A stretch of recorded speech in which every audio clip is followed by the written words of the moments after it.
Hey guys, welcome to the channel Golden की classes. क्योंकि अब ये वीडियो वहीं पे अपलोड होगी तो उसमें हम एक चैप्टर कर रहे हैं ऑलरेडी, कैश फ्लो स्टेटमेंट। सारी एक्टिविटीज हम कंप्लीट कर चुके हैं, बट इसमें जो एक कंप्लीट क्वेश्चन आता है वो आज एक प्रैक्टिस करते हैं कि कंप्लीट क्वेश्चन को अटेम्प्ट कैसे करेंगे हम एग्जाम में, इन केस हमारे पास एक कंप्लीट क्वेश्चन आता है। हम बुक में बोलते हैं एक question, illustration number 50, page number 5.59। देखते हैं ये इलिस्ट्रेशन में हमारे पास गिवन क्या है। हमारे पास क्वेश्चन में क्या है, ध्यान से पढ़े। ऐसा ही क्वेश्चन आता है पेपर में हमारे पास। From the following balance sheet and additional information of Shubh limited you are required to prepare cash flow statement as per AS3 revised. AS3 accounting standard. India में कोई भी अकाउंटिंग अगर आपने करनी है उसके लिए अकाउंटिंग स्टैंडर्ड फॉलो करना जरूरी है। अकाउंटिंग स्टैंडर्ड होते क्या है? अकाउंट्स को करने के रूल्स एंड रेगुलेशंस। वो रूल्स एंड रेगुलेशन लिखे हैं अकाउंटिंग स्टैंडर्ड में। आप कोई भी अपने बिजनेस में अकाउंट्स बनाना चाहते हैं तो आपको इन रूल्स को फॉलो करना होता है। टोटल 1 से लेके 32 तक अकाउंटिंग स्टैंडर्ड है इंडिया में, और हर अकाउंटिंग स्टैंडर्ड एक टॉपिक के बारे में है। उसमें से accounting standard number 3 cash flow statement के बारे में बताता है, और उसी में ये फॉर्मेट दिया हुआ है। तभी मैं आपको बार बार कह रहा हूं कि फॉर्मेट को चेंज नहीं कर सकते, क्योंकि रूल्स कभी चेंज नहीं होते किसी के लिए भी। तो इसलिए हमें स्टैंडर्ड में ये रूल्स दिए हुए जो हमें फॉलो करने हैं। तो कौन से स्टैंडर्ड में है? अकाउंटिंग स्टैंडर्ड नंबर 3, क्योंकि 1 मार्क में आ सकता है। क्लियर? चलते हैं आगे। देखो बेटा, जब कभी कंप्लीट क्वेश्चन आता है तो हमारा फॉर्मेट चेंज होता है। पर्टिकुलर्स, कॉलम 1, कॉलम 2, इनको यूज कैसे करना है? बेसिकली ये 3 कॉलम है, एक इनर कॉलम, मिडिल कॉलम और आउटर कॉलम। कैसे यूज करना है ध्यान से देखते हैं। मुझे क्या कहा? Prepare cash flow statement. Operating नहीं बोला, ना इन्वेस्टिंग, ना ही फाइनेंसिंग, पूरा कैश फ्लो बोला। तो मैं क्या लिखने वाला हूं? देखो बेटा, मुझे यहीं पे तीनों एक्टिविटी शो करनी है, तो मैं सबसे पहले यहां लिखने वाला हूं cash flow from operating activities. Right? आप भी पेपर में ऐसे ही करेंगे। ऑपरेटिंग एक्टिविटीज लिखी। स्टार्ट कहां से होती है? Net profit before tax. अगर ये पूछा है इसके लिए वर्किंग नोट बनाना पड़ेगा, तो वर्किंग नोट के लिए मैंने अगला पेज चूज कर लिया ऑलरेडी। इसमें मैं ऐड करूंगा 4 to 5 लाइन्स छोड़ दूंगा, लेस 2 to 3 लाइन्स। क्या आ जाएगा मेरा? Operating profit before working capital changes. Right? उसके बाद ऐड लेस, 2 लाइनें छोड़ दूंगा क्योंकि मुझे पता है इससे ज्यादा इसमें आता नहीं है कभी। Decrease in current asset, increase in current liability, increase in current asset, add less करने के बाद क्या आता है? Cash generated from operation.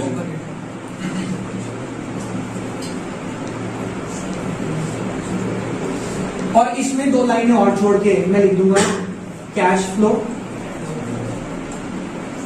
From investing activities. Operating तो इसके बाद आंसर आ जाएगा ना इसका। अब ये हेडिंग डाल दें, इसमें ऐड लेस, 2-3 लाइनें। फिर क्या आ जाएगा? Cash flow from financing activities. इसकी भी हेडिंग डाली, एडलेस आ जाएगा यहां पे भी।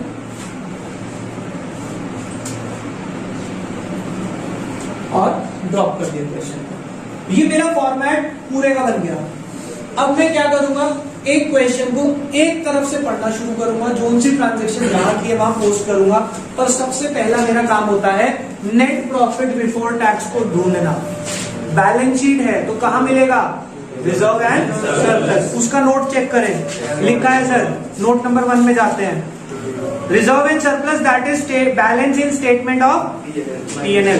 अब वर्किंग नोट बनेगा या नहीं, मैंने कहा था 3 चीजें चेक कर लेना क्वेश्चन में, टैक्स, डिविडेंड या reserve.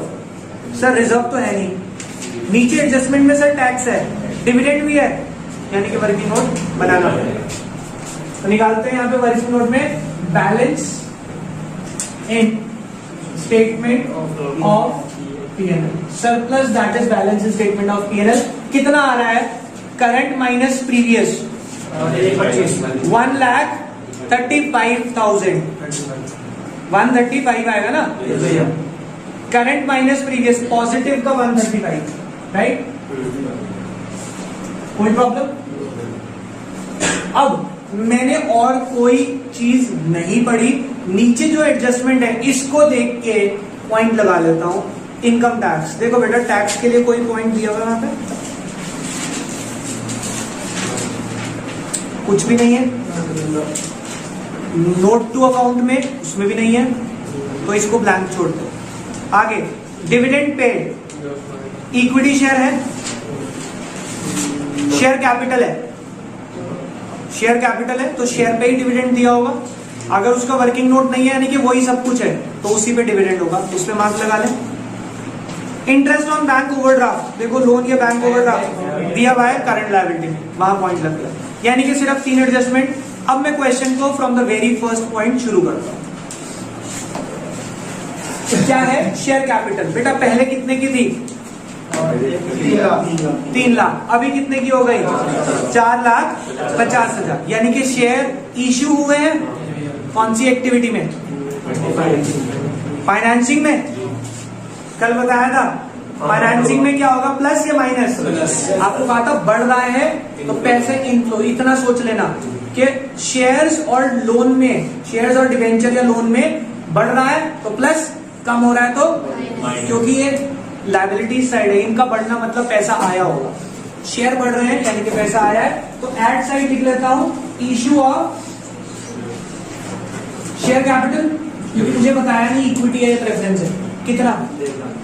1,50,000।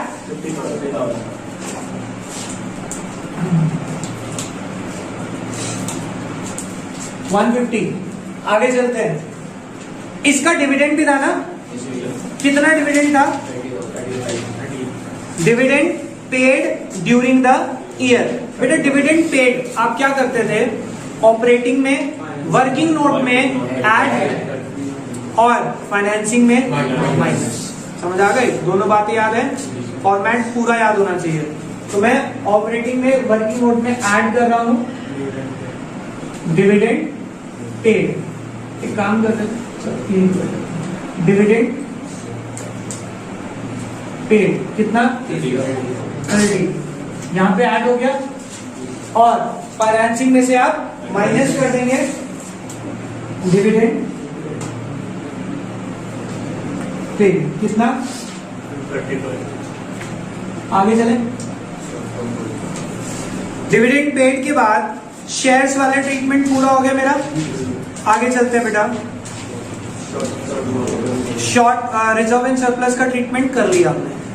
Short term borrowing bank overdraft 50 की थी, 50 की है, कोई चेंज नहीं, सेम रहेगा, बट इसकी एडजस्टमेंट है। क्या कहा है? इंटरेस्ट ऑन बैंक ओवरड्राफ्ट निकाल के दे दिया, काम ही आसान कर दिया। अगर परसेंटेज होती तो निकालना पड़ता। 4,000 रुपए interest on overdraft, interest on loan, borrowings, debentures, operating में प्लस और इसमें यहां पे मैं लिख रहा हूं इंटरेस्ट ऑन बैंक ओवरड्राफ्ट कितना है? 4,000। और यहां पे लेस इंटरेस्ट ऑन ओवरड्राफ्ट कितना? 4,000, राइट? आगे चलते हैं। ट्रेड पेएबल यानी कि आपकी ये क्या है बेटा? करंट लायबिलिटीज है। करंट लायबिलिटी बढ़ रही है, कम हो रही है? प्लस हो जाएंगी। सीधे रूल लगते हैं तो क्या लिखेंगे हम यहाँ पे? Increase in trade payable. कितना इंक्रीज हो रहा है? 20,000 या 25? 20। ओके, तो 20,000। आगे चलते हैं बेटा। उसके बाद क्या गिवन है मेरे पास? फिक्स्ड एसेट की कोई एडजस्टमेंट नहीं है। Very good. अगर नहीं है तो फिर हम क्या कर सकते हैं, कितने थे और कितने हो गए, 2 से 480 हो गए, 280 से बढ़ गए। डेप्रिसिएशन नहीं बताया, परचेज सेल नहीं बताया, तो सीधा क्या मानेंगे, ये 280 से बढ़े हैं, यानी कि परचेज किए होंगे। Purchase of fixed asset plus minus investing में से समझ आ गई बात? यहां लिखेंगे परचेज ऑफ, क्या वर्ड है, फिक्स्ड एसेट है ना, 280। जो ये माइनस वाले हैं ना, इन्हें ब्रैकेट में करने के बाद में कंफ्यूजन नहीं होगा इसका। आगे चलते हैं। इसके बाद है इन्वेंट्री यानी कि स्टॉक। 80 था 90 हो गया, बढ़ गया, माइनस यहां पे लिखेंगे इंक्रीज इन कितना। आगे चलते हैं। इन्वेंट्री के बाद क्या है मेरे पास, ट्रेड रिसीवेबल यानी कि डेटर, खुद ही बता दिए कम हो रहे हैं, तो क्या करेंगे, उसे प्लस कर देंगे। डिक्रीज इन डेटर कितना, 30। Next cash and cash equivalents. ये तो कहीं ट्रीटमेंट नहीं सिखाया था, अब सीखेंगे इसका, बट इससे पहले सब हो गया। एडजस्टमेंट चेक करें, सारी हो गई, ये कोई रह गई, इनकम टैक्स पेड, ये रह गया। ऑपरेटिंग में सर आप कह रहे हैं इसमें से लेस होगा, 1 मिनट, इनकम टैक्स पेड कितना, 35। अब बेटा जब ऐसा हो कि इनकम टैक्स की कोई एडजस्टमेंट नहीं है, ओपनिंग क्लोजिंग नहीं है, तो जितना पे किया हम उतना ही प्रोविजन मान लेते हैं। ठीक है, ये चीज याद रखना, वहां पे प्रोविजन फॉर टैक्स, ये एक पॉइंट आपको याद रखना पड़ेगा। ऐसा किसी और क्वेश्चन में नहीं है, क्योंकि वहां प्रोविजन फॉर टैक्स गिवन होता था, तो हम उसका वर्किंग नोट बनाते थे। एक क्वेश्चन में करा चुका हूं आपको, इलस्ट्रेशन 34 में कराया था मैंने प्रोविजन फॉर टैक्स का, और उसमें ओपनिंग क्लोजिंग था और provision made during the year दिया था, टैक्स पेड निकाला था। जो प्रोविजन बना था वो ऐड किया था, टैक्स पेड माइनस किया था। इस क्वेश्चन में एक ही चीज है, तो उसी को टैक्स पेड और उसी को प्रोविजन। आगे बात समझ? और कोई एडजस्टमेंट या पॉइंट नहीं है। यहां पे सारी पोस्टिंग हो गई कैश एंड कैश इक्विवेलेंट्स को छोड़ते हुए। अब हम करते हैं पहले वर्किंग नोट को एंड। 2 लाख ये आ गया मेरा। देखो बेटा कॉलम ध्यान से देखेंगे अब कैसे यूज करने हैं। Net profit before tax 2 lakh, plus वाले का एक ही है तो 4000, माइनस कुछ नहीं है, nil. Operating profit before working capital changes 204। ठीक है, आगे चलते हैं। इसमें प्लस 50,000 माइनस 10,000, इससे आ जाएगा कैश जनरेटेड फ्रॉम ऑपरेशन, कितना आएगा 2,44,000, राइट। अब इसमें माइनस इनकम टैक्स पेड 35,000, यह आ जाएगा कैश जनरेटेड फ्रॉम, सॉरी ये तो ऑपरेटिंग खत्म होगी ना, तो cash flow from operating activities, ये माइनस है ना, तो कितना आ जाएगा 2,09,000। अब ये जो आया इसको यहां नहीं लिखूंगा, एक्टिविटी खत्म होने पे तीसरा कॉलम यूज होगा, 2,09,000। क्लियर? इसका कुछ नहीं है यहाँ पे, तो प्लस वाले में डैश और माइनस वाले में माइनस का 280। ठीक है, इसका टोटल प्लस माइनस माइनस जाएगा, क्या लिखेंगे, cash used in investing activities, कितना, माइनस का 280, राइट। आगे समझ? फाइनेंसिंग में प्लस का 150 और माइनस का 34, इसमें से ये माइनस करेंगे कितना आ जाएगा 116 प्लस का, राइट 1,16,000। क्या लिखेंगे? Cash flow from financing activities. अब ये लास्ट कॉलम का देखो, मेरे पास जगह नहीं बची, मैं इसको इधर लिखा, कॉलम बना लेता हूं पहले ऐसे ही, इनर मिडल लास्ट कॉलम। अब तीनों एक्टिविटीज का लास्ट कॉलम ही यूज होगा। अब मिडिल कॉलम का और इनर कॉलम का कोई यूज नहीं है। यूज करने आ गए, कैसे करने हैं इनर और मिडिल कॉलम को? बाहर सिर्फ एक्टिविटी का टोटल जाएगा, अंदर जो आपने प्लस माइनस की वो अंदर रहेंगे, हर का एडलेस बाहर आके टोटल बाहर आता है। क्लियर? आगे चले। इसके बाद आप इन तीनों एक्टिविटी का टोटल करेंगे, एक बार करें।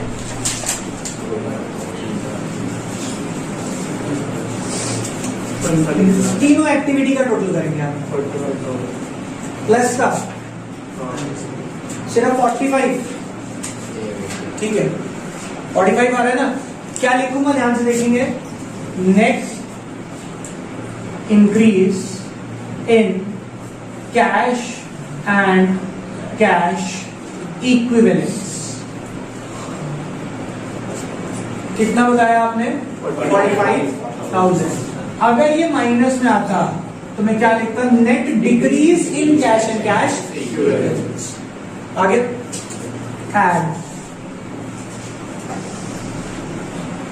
Opening cash and cash equivalence.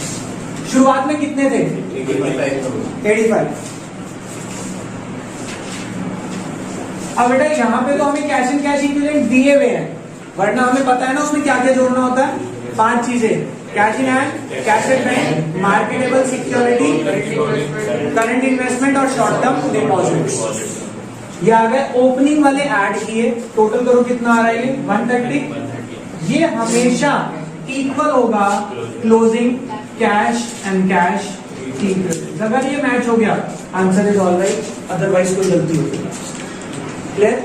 Check कर लो, क्लोजिंग आपको 130 ही दिए होंगे। यहां पे हमारा कैश फ्लो क्वेश्चन खत्म होता है। कैश फ्लो का लेंथी क्वेश्चन कभी भी मुश्किल नहीं होता। ऑपरेटिंग अगर दे दे सिर्फ, वो थोड़ा सा ट्रिकी हो जाता है, क्योंकि उसमें एडजस्टमेंट ज्यादा देंगे फिर आपको। लेंथी क्वेश्चन में एडजस्टमेंट क्या आएंगी मैं आपको बता देता हूं। मैक्सिमम एक एसेट अकाउंट बनाने को आ जाएगा, आपको एसेट अकाउंट बनाना सिखा दिया। एक प्रोविजन फॉर टैक्स का अकाउंट आ जाएगा। प्रोविजन फॉर टैक्स देखते ही बच्चा कंफ्यूज हो जाता है। आपको सिंपल सी बात अब दोबारा रिपीट कर देता हूं कि प्रोविजन फॉर टैक्स बेटा हमारी लिए लायबिलिटी होती है। यहां से सॉरी क्रेडिट साइड से शुरू होगा, बाय बैलेंस, और यहां आएगा टू बैलेंस, ओपनिंग क्लोजिंग होगा। अब आपको उसके बाद एक चीज और दी होगी, या तो टैक्स पेड या फिर provision for tax. Provision for tax को टैक्स प्रोवाइडेड भी लिख देते हैं। टैक्स प्रोवाइडेड का मतलब प्रोविजन बना है। देखो बेटा आपने कहा कि मान लो ये 20,000 था और ये 10,000 था, ठीक है, लिख लिया आपने सबसे पहले। अगर आपको दे दिया प्रोविजन फॉर टैक्स या tax provided is 30,000, tax provided is, provision बना है ना, प्रोविजन लायबिलिटी है, उसका और क्रिएट करना है, तो लायबिलिटी और बढ़ेगी, यानी कि और क्रेडिट होगा। यहां लिखेंगे किस नाम से? By statement of P&L, by statement of 30,000। Difference आएगा इधर, क्या लिखेंगे? To bank tax paid, right. 50 minus 10 40,000। Opening closing का कोई ट्रीटमेंट होता नहीं है। प्रोविजन फॉर टैक्स जो इस बार बना ये ऐड हो जाएगा, कहां पे? यहां पे, और टैक्स पेड ऑपरेटिंग के लास्ट में माइनस। समझ आया? कोई प्रॉब्लम? पक्का? इस पॉइंट को बस ध्यान रखना। और अगर आपको टैक्स पेड दे दिया तो प्रोविजन निकल जाएगा, क्या दिक्कत है? और दोनों का ट्रीटमेंट आपको आता ही है, ठीक है। इस लेंथी क्वेश्चन में इसके अलावा अगर और तंग करना है तो आपको वो इंटरेस्ट ऑन डिबेंचर की कैलकुलेशन देते हैं कि डिवेंचर ओपनिंग में 1 20 थे, क्लोजिंग में 1 60 हो गए, 40,000 के ना 1 अक्टूबर को खरीदे भाई। 1 20 से 1 60 हुए, पहले तो आप क्या करेंगे, इशू ऑफ डिवेंचर को इसमें ऐड करेंगे, इशू ऑफ डिवेंचर को इसमें कर लेंगे, इंटरेस्ट ऑन डिवेंचर निकाल लेंगे 6 महीने करके, ऊपर इंटरेस्ट ऑन डिवेंचर प्लस हो जाएगा और यहाँ पे आके तो बात को अगर लॉजिकली करेंगे तो ये एक आसान चैप्टर है, पर अगर सीक्वेंस में किया जाए तो अदरवाइज कंफ्यूज करता है ये चैप्टर, ठीक है। तो इसी के साथ हमारा कैश फ्लो हुआ खत्म, बाकी करेंगे नेक्स्ट क्लास में। अभी के लिए बाय बाय।